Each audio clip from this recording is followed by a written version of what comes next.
associé mes deux Tascam. Je vais tester de parler au milieu, donc ça fait la troisième fois que je teste cette configuration. Je l'avais enregistrée hier. J'ai décidé de la refaire totalement parce que il y a des choses qui me plaisaient pas. Puis ce micro là, quand on met la bonnette, a tendance à bouger tout seul. On peut pas les bloquer les micros, alors que c'est des micros amovibles. Donc celui-là, le son était bon. Ça le faisait. Le côté droite-gauche était bon. Mais le problème, c'est que je voulais zéro défaut, quoi. Je voulais zéro problème. J'ai eu un problème sur celui-là parce que pour moi, même si le micro il va comme ça, je l'avais pas totalement comme ça. Donc ça aurait fait une très très mauvaise comparaison, je trouve. Parce que là, je trouve que cette association de Tascam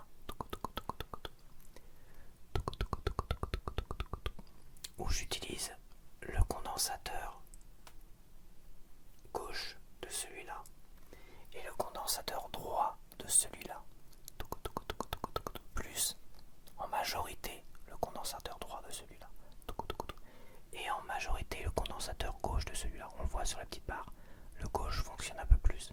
C'est pour ça que je dis en majorité, mais pas totalement. Pour donner un côté binaural à l'ensemble. Un binaural, chaque côté a son Tascam. Donc là, c'est mon côté droit. Pour vous, ça sera dans votre oreille gauche. Vous aurez le DR5X. Donc tout ce que vous entendrez au niveau de votre gauche quand vous mettez le casque. Ou avec des baffles. Vous aurez sur votre gauche le Tascam DR5X. Et sur votre droite, vous aurez sur votre droite le DR40X, le Tascam DR40X. Voilà pour la présentation de cette vidéo que je vais réenregistrer parce que, mis à part ce problème-là que j'ai eu hier, un gars a commencé à faire des travaux avec la scie sauteuse et tout ça. Plus des allers-retours avec la cage de porte et compagnie, ce qui fait que j'ai vraiment raccourci la vidéo de quasiment la moitié, quoi. À un moment donné, j'ai arrêté totalement d'enregistrer, j'avais beaucoup de choses de prévues. Parce que j'ai dit que je ferais des longues vidéos, je ferais, je pense, une vidéo par semaine. Grand max, pas minimum, grand max, une vidéo par semaine. Si à un moment donné je me loupe, bon là j'ai le temps, maintenant j'ai le temps de réajuster. Si je me loupe, ça sera une vidéo toutes les 2 semaines parce que j'ai pas envie de mettre des vidéos qui soient loupées, tronquées ou ça s'est mal passé, où il y a trop de bruit extérieur et tout ça, comme hier d'une certaine manière. Et donc ça sera une vidéo par semaine, mais des vidéos conséquentes quand même. J'ai envie de faire quand même des vidéos conséquentes. Et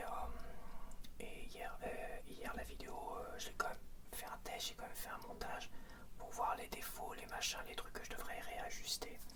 Et ça me permet de réajuster un peu plus aujourd'hui, donc logiquement, je suis bien. Donc j'ai quand même fait un montage et j'avais une vidéo de 25 minutes. Donc entre 25 minutes et une vidéo au minimum de 40, 50, voire 1 heure, il y a une sacrée différence. Bon. On verra pour aujourd'hui. Les bruits extérieurs sont moins dérangeants à l'enregistrement, même si la scie sauteuse, à un moment donné, on l'entendait bien. Mais c'est vrai qu'avec les Tascam sont beaucoup moins sensibles aux bruits extérieurs. Contrairement au Blue Yeti qui enregistre plus les bruits extérieurs. Là, il y en a un qui est en train de faire du bruit un petit peu, mais je suis sûr que ça s'entendra pas dans le Tascam. Dans les deux Tascam. Voilà. On est un peu... Donc ça reste une vidéo quand même où je vais faire des triggers, mais ça reste aussi une vidéo de comparaison. Pour moi, c'est la meilleure comparaison possible. Les deux Tascam sont réglés pareil au niveau des réglages. Au niveau sonore, s'il y en a un qui est plus bas que l'autre, mais je pense que celui-là il est un peu plus haut que l'autre au niveau sonore. À voir, j'ajusterai le niveau sonore parce que c'est pas le plus important. Le plus important, ça reste la qualité du son et de pouvoir comparer la qualité du son entre les deux. Alors moi j'ai mon propre avis, mais je préfère ne pas vous influencer et je préfère voir ce que vous pensez des deux. Tascam. Les deux, pour moi, sont très bons. Certains, l'un a plus de qualité, enfin l'un a certaines qualités, et l'autre a d'autres qualités. Cliquetis. Cliquetis.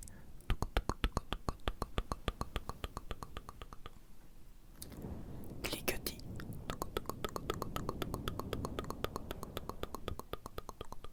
Cliquetis.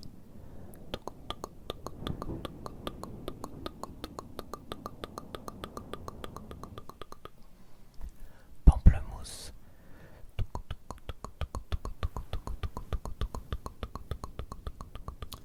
Pamplemousse.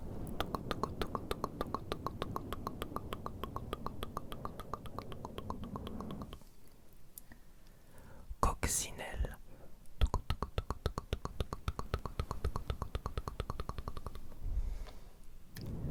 Coccinelle.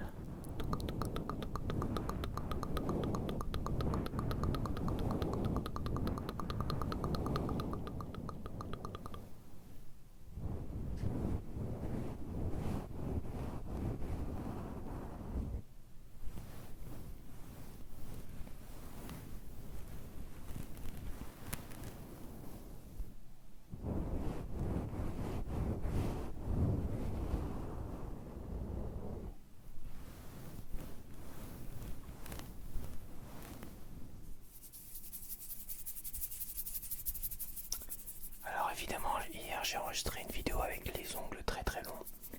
Donc, et j'ai décidé, vu que ça me dérangeait quand même, au bout d'un moment ça me dérange, j'ai décidé de les couper totalement. Ce qui veut dire que je vais pas pouvoir faire exactement les mêmes triggers aujourd'hui. Mais bon, c'est pas grave. Je ferai du tapping avec les doigts plutôt qu'avec les ongles. Peut-être moins percutant, mais ça devrait le faire. Et cette fois-ci, je vais pouvoir vous présenter un film. D'ailleurs, hier, j'ai parlé de 2 films que j'ai vus sur Prime et Netflix, où je disais que je trouve ça très intéressant aujourd'hui de voir des films qui sont sortis l'année dernière au cinéma, comme enfin au moins pour Ticket to Paradise avec George Clooney et Julia Roberts, et de pouvoir les apprécier sur des plateformes numériques. Vu que ça c'était un film que je voulais aller voir, en tout cas, peut-être pas au cinéma, mais que je voulais voir. J'ai trouvé ça très agréable de pouvoir un soir me poser et de voir, tiens, il y a Ticket to Paradise sur Netflix. Alors maintenant j'ai Netflix avec l'abonnement Prime Delta, enfin l'abonnement Free Delta. Donc un Netflix avec des pubs, mais les pubs je les trouve quasiment inexistantes. D'ailleurs j'ai dû voir ce film là, Ticket to Paradise, sans pub. Donc c'est un super film. Donc l'histoire c'est les parents qui se sont séparés, qui se détestent, qui se déchirent. Et leur fille a fini ses études. Et avant de commencer sa carrière en tant qu'avocate, elle décide d'aller en vacances à Hawaï, ce qui est normal après les études. On prend des vacances. Et à Hawaï, elle rencontre le grand amour et décide finalement de s'installer à Hawaï et de se marier, tout ça.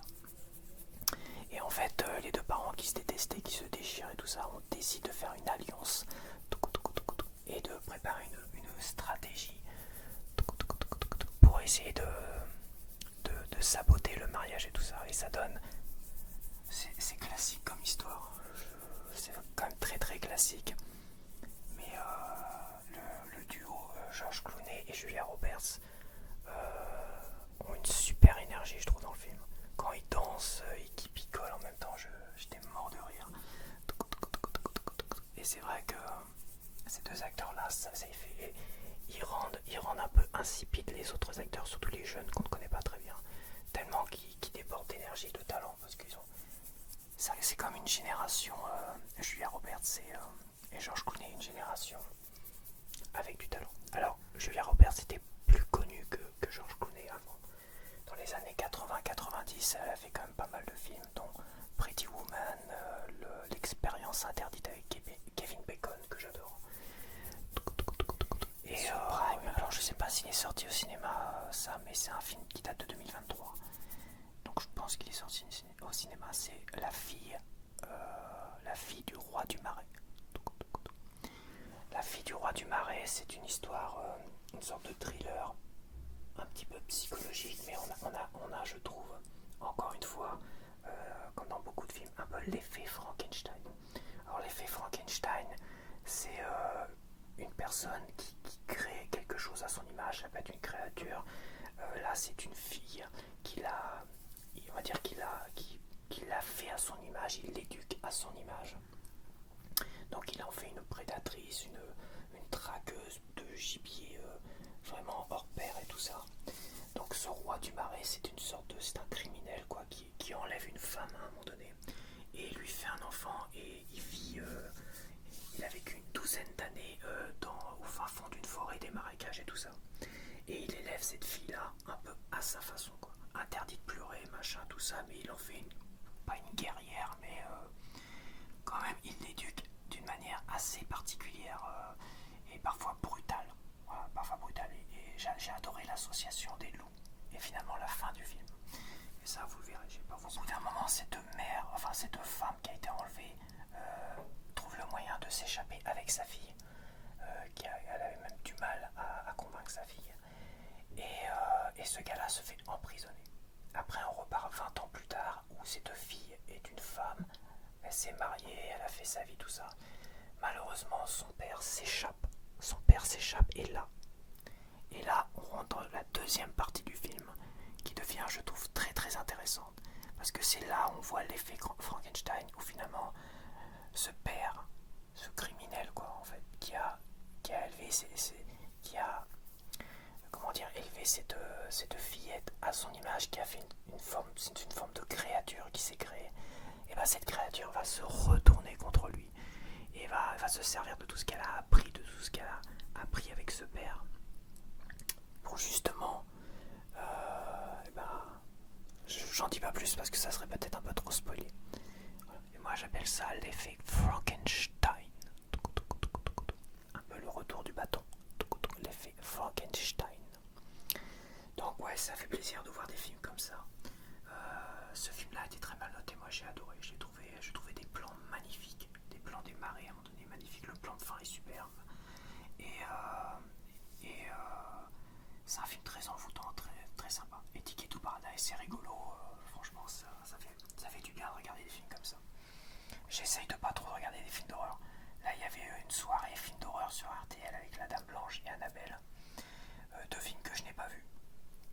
Et à un moment donné je me suis fait non, peut-être pas me regarder deux films d'horreur là, faut peut-être pas abuser, je vais plutôt me regarder des Ghibli parce qu'ils ont mis tous les Ghibli sur Netflix. Alors, j'en ai en Blu-ray et DVD, mes préférés. Mais ça m'a permis de revoir ceux que j'avais vus il y a longtemps pour voir. Mais bon, je ferai peut-être une vidéo Ghibli quand je les aurai tous revus sur Netflix. C'est tout simplement des pansements. Primoplast. Primoplast. Primoplast.